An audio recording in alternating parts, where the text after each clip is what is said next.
EX Turk channel.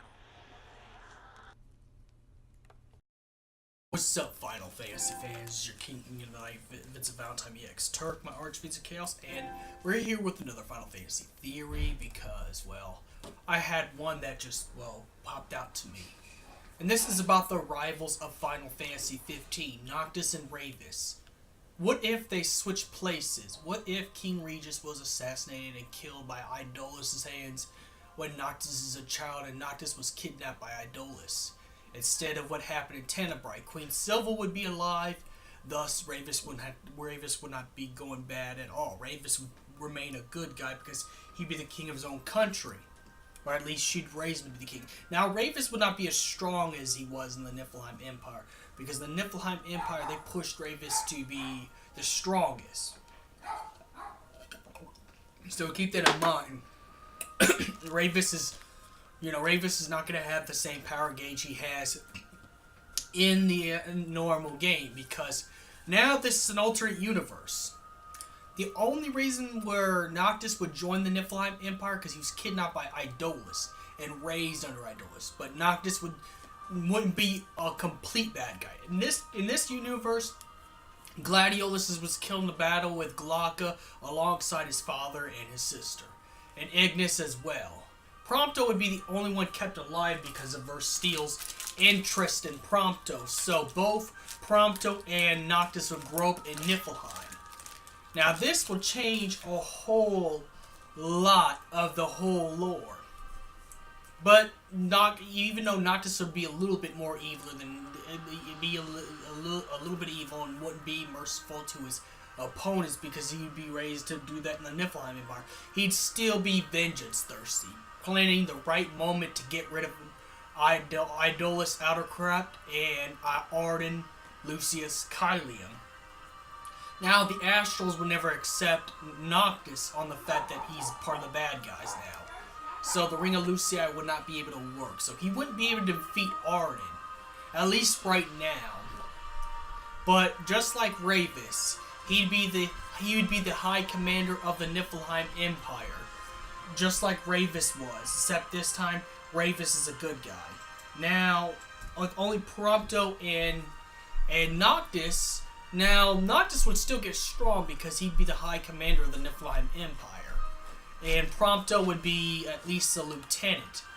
Because Prompto wasn't all that strong. Now, Gladiolus and Ignis are dead because they died in the battle to save Insomnia.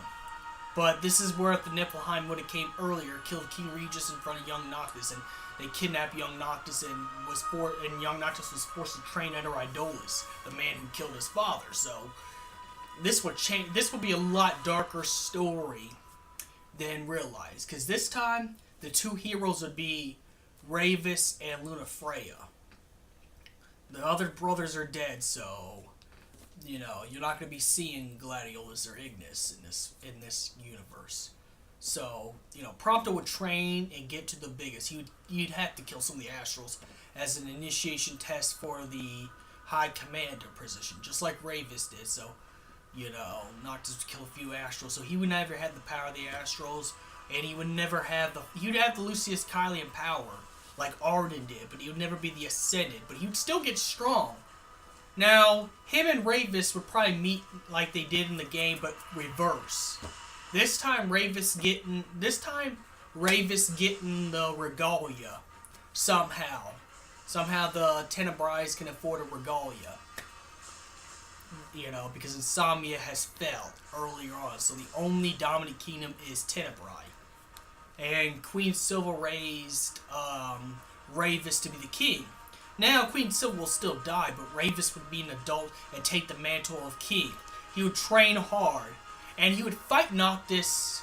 A couple of times. Now, since Ravus does not have a grudge against Noctis, due to no King Regis earlier on to fail younger Ravus would try to snap Noctis out of it. Of course, Noctis is only a bad guy at this point because he wants to get revenge. Because it was the other way around. Ravus was revenge thirsty in the original timeline. Now it's Noctis for witnessing both his brothers being killed and his father at the young age. So Noctis would train and get stronger, but he'd still be on the bad side. So him and Ravus will duke it out a couple of times. Now, at this point, they'd be equal in power in the beginning. They'd be equal in power. Because Ravus would train and train. They'd be equal in power. Ravus would be able to knock Noctis out of this.